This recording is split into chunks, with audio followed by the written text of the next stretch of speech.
Hai, good day guys, kembali lagi di Kentang Tech Channel dan ceritanya beberapa waktu lalu saya lagi hunting prosesor bekas di marketplace. Hal itu saya lakukan karena saya lagi ada planning buat konten rakitan PC Kirihori lagi ke depannya. Seperti biasa marketplace standar yang paling sering saya pakai adalah Tokopedia. Karena kebetulan di bulan ini ada beberapa promo serta diskon yang menarik saat kita transaksi atau beli barang lewat Tokopedia-nya. Nah, karena saya mau bikin rakitan PC Kirihori, saya sengaja untuk membatasi budget maksimal untuk prosesor yang mau saya beli di kisaran 900 ribuan aja. Di sini saya coba cari prosesor dari AMD Ryzen dan di keywordnya saya tentukan AMD Ryzen 5. Ya mana tahu rezeki ada Ryzen 5 3600 dijual murah di kisaran harga segituan. Hehe, ngar banget. Ya karena memang Ryzen 5 3600 itu pasaran harga bekasnya masih di kisaran 1 jutaan ke atas. Akhirnya setelah saya coba browsing, ternyata di kisaran harga maksimal 900 ribuan kita ketemu sama beberapa prosesor AMD Ryzen 5. Di sini kita lihat ada AMD Ryzen 5 2600 yang dijual di kisaran harga 735 hingga 750 ribuan. Terus ada juga yang jual di harga 800 ribuan. Ada pula yang jual AMD Ryzen 5 1400 itu dengan harga 650 ribuan dan ada juga yang jual dengan harga 700 ribuan. Ya, di kisaran harga maksimal yang saya tentukan untuk AMD Ryzen itu yang ready di marketplace adalah prosesor yang tadi sudah saya sebutin. Dari pencarian tadi sebenarnya hati saya udah condong ambil AMD Ryzen 5 2600 karena memang prosesor dengan kode name Pinnacle Ridge ini secara spesifikasi dasarnya punya 6 core dan 12 thread. Kemudian maksimum boostnya secara bawahan up to 3,9 GHz dan base clocknya di 3,4 GHz. Konsumsi dayanya juga termasuk standar untuk prosesor di kelasnya yaitu dengan default TDP di 65 watt. Sebenarnya ada pilihan lain di kisaran harga 900 ribuan. Yaitu Intel Core i3 10100F adalah salah satu prosesor murah meriah dari kubu biru yang bisa jadi pilihan lain. Secara harga bekas memang lebih mahal daripada AMD Ryzen 5 2600. Tapi kalau lihat spesifikasi secara kasat mata, i3 10100F itu core-nya cuma 4 core dan 8 thread. Lebih sedikit daripada AMD Ryzen 5 2600. Dan kalau kita mau lihat review gamingnya secara real time, Ryzen 5 2600 masih lebih unggul performa gamingnya daripada Core i3 10100F. Di sisi lain, opsi motherboard Intel LGA 1200 itu baik bekas maupun barunya juga lebih mahal daripada Ryzen 5 2600 yang punya soket AM4. Akhirnya saya mantapkan hati untuk ambil Ryzen 5 2600. Jadi saya ambil yang ini. AMD Ryzen 5 2600 seharga Rp750.000. Dia ini secara kelengkapan cuma unit prosesor dan tray. Selain itu di sini sellernya punya rating bagus dan dari komen-komen testimoninya juga rata-rata bagus dan puas dengan barang yang dibeli oleh penggunanya. Walhasil beberapa hari kemudian paketnya sampai di studio Kentang Tech. Jadi paketnya seperti ini. Kita langsung unboxing aja dulu.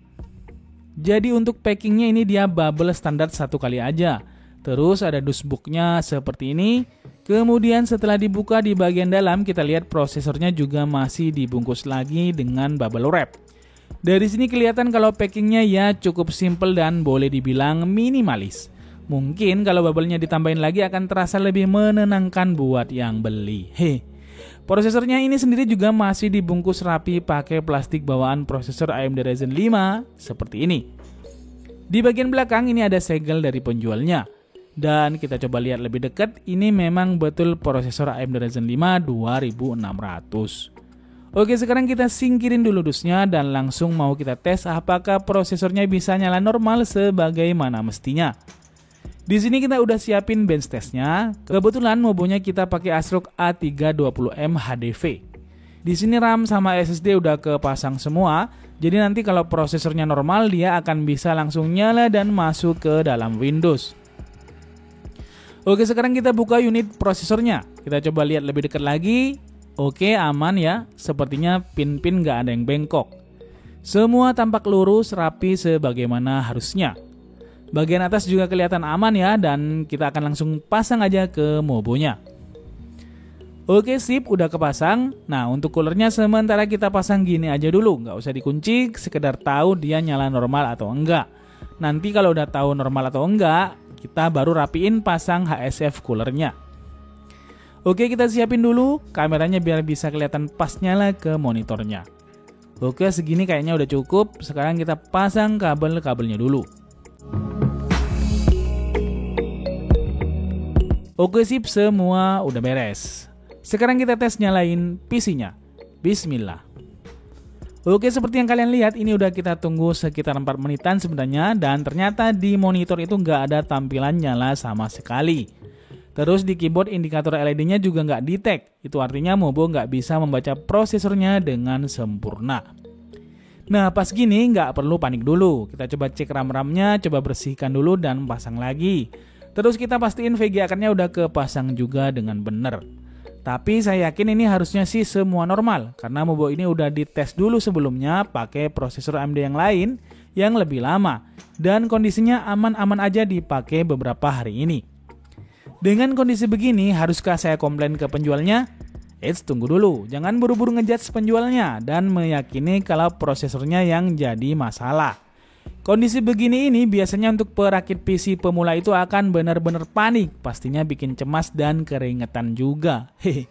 Tapi saya perlu share ke kalian, kalau kalian nemuin kasus seperti ini, ada hal yang mungkin kalian lewatkan. Ya, bisa jadi motherboard yang kita pakai itu perlu diupdate BIOS-nya supaya bisa membaca prosesornya dengan sempurna. Jadi, prosesor yang sebelumnya saya pakai di Mobo ini, saya pasang lagi dan PC-nya beneran nyala ternyata. Selanjutnya saya langsung browsing aja ke official web ASRock A320M HDV-nya. Di sana kita langsung cari menu support, terus pilih opsi BIOS. Nah, maka tampilannya akan seperti ini. Kalau kalian yang mengalami masalah seperti ini, terus Mobo kalian beda merek dengan yang kita pakai, ya kalian tinggal sesuaikan aja dengan tipe merek dan Mobo yang kalian pakai. Karena pada intinya ya sama seperti ini prosesnya. Di sini di menu BIOS kita bisa scroll ke bawah. Di sana kelihatan ada banyak sekali versi BIOS dari Mobo A320M ini. Mulai dari versi awal 2.30 terus ke atas sampai yang paling baru. Sebelumnya kalian perlu cek dulu di menu BIOS untuk mastiin Mobo yang kalian pakai itu pakai BIOS yang versi berapa. Untuk A320M yang saya pakai ini, dia BIOSnya pakai yang versi 3.30.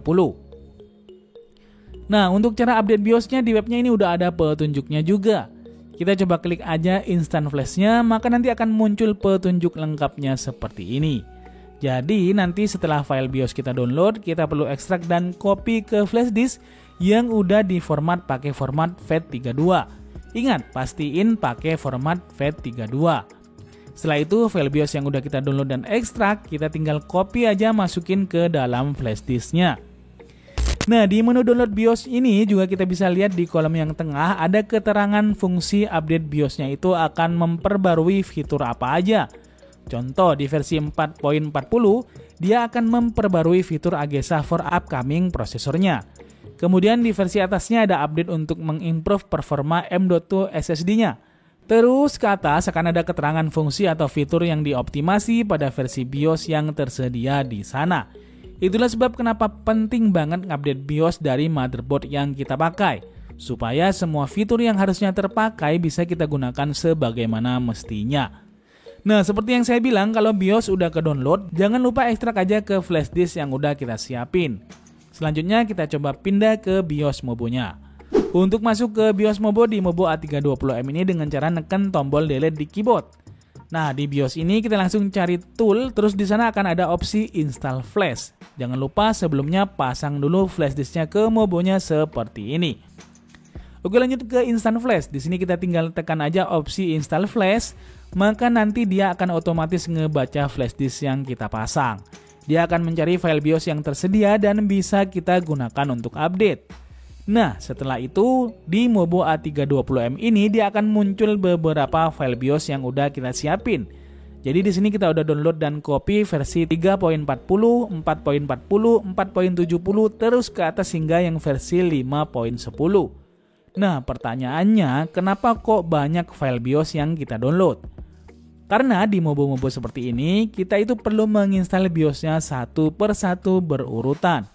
Contoh, di Mobo saya ini defaultnya pakai versi 3.30. Jadi saya update dulu ke versi 3.40. Setelah itu update lagi ke versi 4.40.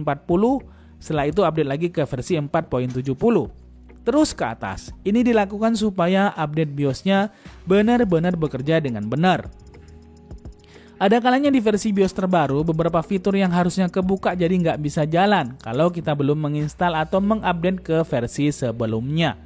Cuma di beberapa MOBO baru, itu ada beberapa yang udah all-in-one. Jadi begitu kita download dan update BIOS ke versi yang paling baru, maka semua fiturnya udah ada di dalamnya tanpa mengharuskan kita update ke versi sebelumnya terlebih dahulu. Cuma untuk MOBO yang kita pakai ini, dia yang mengharuskan kita untuk update BIOS-nya satu persatu secara berurutan. Nah, untuk update-nya itu kita tinggal pilih aja seperti ini. Misal saya pilih yang versi P5.10. Kita tekan enter, maka nanti akan muncul notifikasi seperti ini. Kita yes aja, maka nanti proses update akan berjalan. Nah, warning banget buat kalian yang mau coba update BIOS pertama kali, pastiin listrik di rumah kalian itu normal, sedang nggak ada jadwal pemadaman atau gangguan teknis lainnya. Karena kalau pas kalian ngupdate BIOS terus lampu padam, atau PC nggak sengaja mati atau juga kereset, sedangkan proses update BIOS-nya belum beres, kemungkinan besar MOBO kalian akan almarhum. Nah, kalau proses update BIOS sudah beres, kita bisa matikan PC-nya terus pasang prosesor yang udah saya beli tadi. Sekarang kita nyalain lagi PC-nya dan sekarang kita cek di BIOS. Bisa kita lihat BIOS MOBO saya sekarang ada di versi P5.10 seperti ini. Dan prosesor AMD Ryzen 5 2600-nya udah bisa kebaca dengan sempurna. Sekarang kita langsung reset aja dan tes masuk ke dalam Windows. Oke, nice, PC-nya udah masuk ke dalam Windows. Nah, salah satu komponen PC paling aman dibeli walau dalam kondisi bekas itu adalah prosesor ya. Jadi prosesor itu jarang banget yang rusak atau mati. Bukannya nggak akan rusak atau nggak akan mati, cuma jarang banget ada kejadian PC itu trouble yang rusak prosesornya. Jadi buat kalian yang pengen beli prosesor dalam kondisi bekas, kalian nggak perlu terlalu khawatir. Karena rata-rata prosesor walaupun bekas itu biasanya kondisinya masih sehat. Cuma kita tetap perlu ngetes dan cek saat pertama kali beli prosesor bekas. Kalau saya ngetesnya nggak muluk-muluk, biasanya pakai Cinebench benchmark aja. Untuk prosesor sekelas Ryzen 5 2600, kita cukup pakai Cinebench R20 aja. Dan cari dengan ngetikin keyword Cinebench di Google. Kalau udah di-download, selanjutnya kita download juga software HW Info. Software ini untuk mengetahui kondisi real-time suhu serta komponen PC yang kita pakai saat itu. Kita bisa download aja dengan ngetikin keyword HW Info di Google. Nanti kalau udah ketemu tinggal download aja seperti ini. Setelah itu kita langsung jalankan aja Cinebench R20-nya. Kita bisa jalankan beberapa kali bebas, mau 5 kali sampai 10 kali pun nggak masalah. Selanjutnya HW Info-nya bisa kita cek dan lihat berapakah suhu dari prosesornya saat kita stress test tadi. Di sini prosesor Ryzen 5 yang saya beli dan pakai suhu Q-nya itu di 58,5 derajat Celcius dengan minimum di 38,5 derajat Celcius dan maksimum di 79,8 derajat Celcius. Suhu maksimal hingga 80 derajat seperti ini terbilang aman-aman aja ya. Apalagi saya cuma pakai stok cooler aja. Seperti yang saya infokan di awal, AMD Ryzen 5 2600 toleransi suhu maksimalnya itu ada di angka 95 derajat Celcius. Jadi bisa dibilang dengan pakai stok cooling, dengan pengetesan benchmark hingga prosesor ke push load di 100% dan suhu maksimal di 79 hingga 80 derajat, prosesor ini masih termasuk aman. Ya kalau pengen lebih adem lagi kita bisa ganti pakai air cooler lain atau liquid cooler supaya lebih maksimal pendinginannya. Selain itu kita bisa tes dengan cara standar juga. Bisa dipakai nge-game berjam-jam atau nonton YouTube maupun nonton film dalam waktu yang lama. Pastiin kalian ngetes prosesornya itu dengan maksimal selama masa garansi masih ada. Karena misal ada trouble atau apa, kalau masih dalam masa garansi, kita bisa klaimkan ke penjualnya. Tapi ingat, pastiin kita udah ikhtiar untuk jaga keamanan masing-masing komponennya. Pakai PSU yang bagus, menjaga instalasi listrik yang aman adalah hal-hal yang perlu kita ikhtiarkan saat membeli komponen PC bekas, utamanya prosesor. So, demikianlah sharing-sharing kita kali ini. Semoga bermanfaat dan kalian suka. Terima kasih udah nontonin video ini sampai habis. See you in the next video. Adios dan jangan lupa semangat setiap hari.